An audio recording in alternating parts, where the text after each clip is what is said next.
That gives me a print, a location on where this screw comes out from this side. I started it a little bit ago from the other side, but this is where it comes out. And my hammer is cocked, and it's still cocked to my firing pin's back. I had to recess this just a little bit more to get the sear and the trigger to touch each other.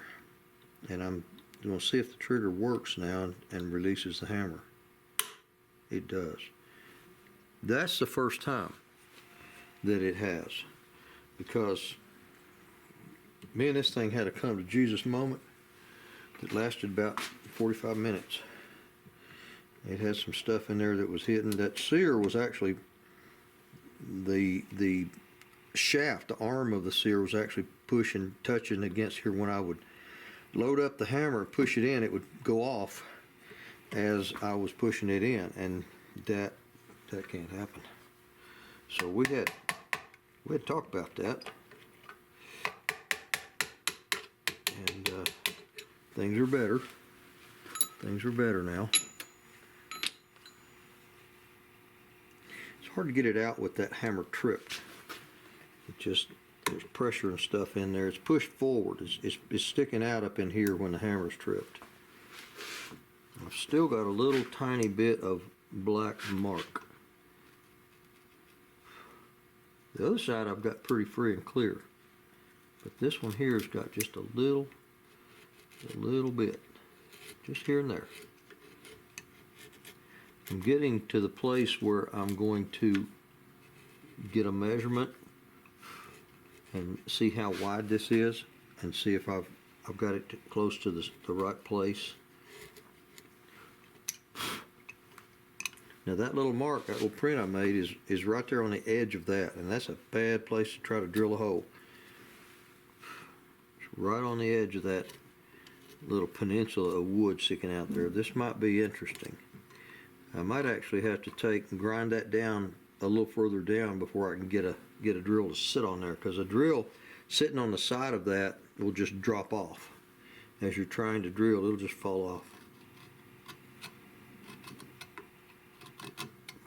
Hey, if it was easy, anybody could do it, right? There's some pressure. There it goes. Now that's recessed below that, which is what I intended. When I shaved this off, I left it about a 30-second proud. If there's any pressure at all in there that's not supposed to be there, that hammer will go off when you tap it to fall until you tell them to fall. Okay. Because this is threaded in that little hole, I cannot take a drill bit and use this as a drilling guide. I'll destroy those threads. That's not an option, even though it's tempting. And my my trigger is free and clear. If it wasn't so much of a pain to pull that out with a hammer dropped, I'd drop it right now, but it's free and clear. My safety, I'm having issues with this safety. I'm not sure this thing actually worked before I started working on it. Because when I engage the safety, the triggers will still bypass that safety, and that's not a good thing. I need to find out from the owner if that safety was actually in working condition when I got it. Because it moves the lever back and forth, but it doesn't engage the triggers. The triggers blades are a little bit kind of misshapen, and I'm not sure, maybe that might be the problem. I don't see any more serious black marks in here, and it's down in there about as far as I need for it to be, so I'm not going to take any more. I'm not going to relieve any more of this. I don't want it to go too far down. I don't want that.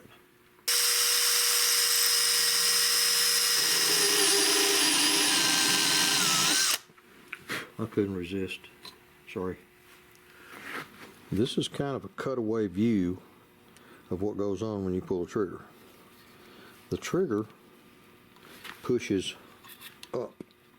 When you pull the trigger back, there's a fin, a blade in there that pushes up.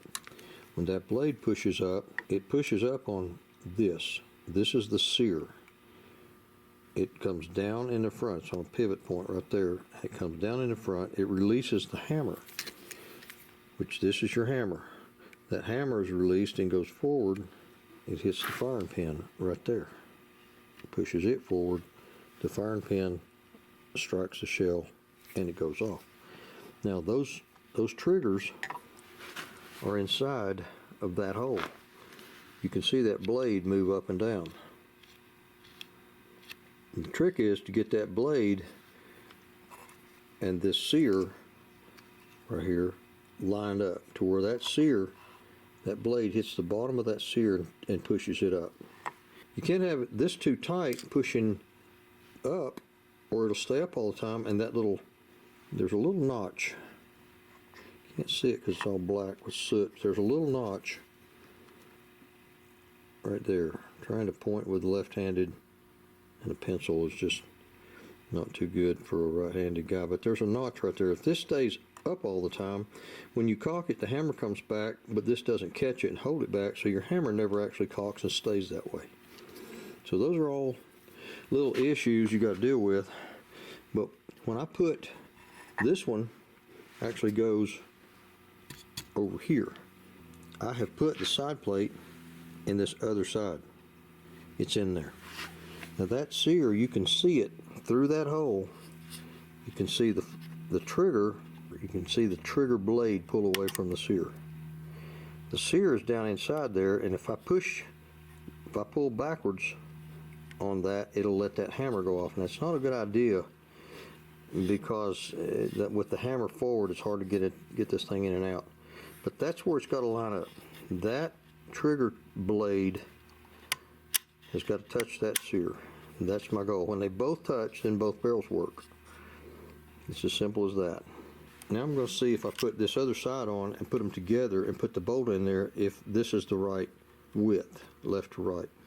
One thing that has to happen is this caulking rod right here, it has to be in the forward position to get this in there. Otherwise it'll drag on that.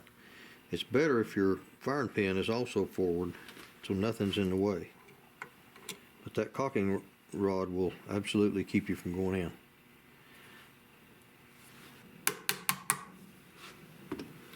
Okay, both of them are, the triggers are against the sears. Now that screw does not line up. That screw is a little tiny bit. It is so slight. It's a little tiny bit too high. I've got to get that screw down a little bit.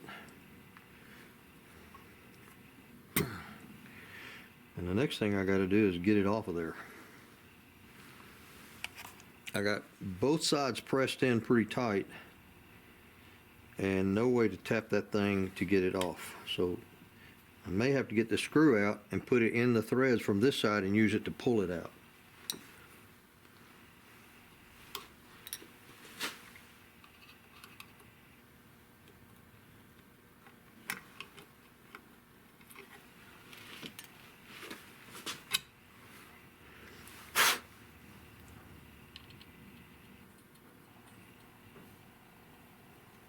Now that screw, the hole's got to come down just a bit.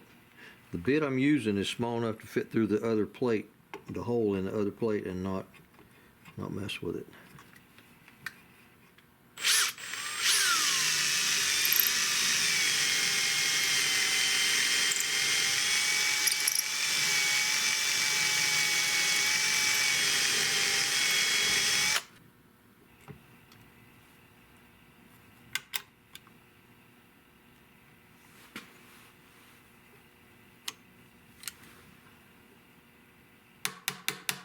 That plate's pretty much bottomed out. There's going to be a screw right there holding it on. That'll pull the top in. The bottom is a teeny bit proud, but when this screw pulls it down together this way, it may pull that bottom in also.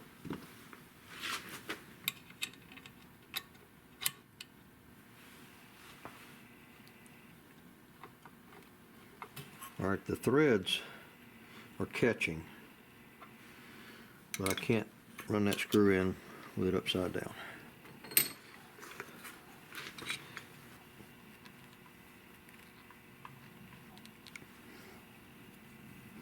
Now that screw is bottomed out up here, and this side could go in about one more thread It's just barely, not quite there, but with pressure on it, a little tappy tappy, that may show me where it needs, where it's touching the hardest, needs to be relieved. Where this plate is proud of the wood, I took the same amount of wood off both sides when I sheared that off. So I'm going to see just how many thousandths it is at the very back. There is a 057 recess on this side, and on this side we have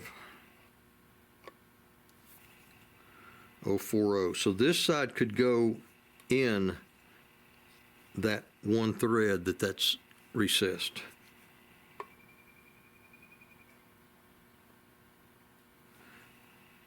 .045. It's really close. About 14 thousandths difference, but this side could go in more.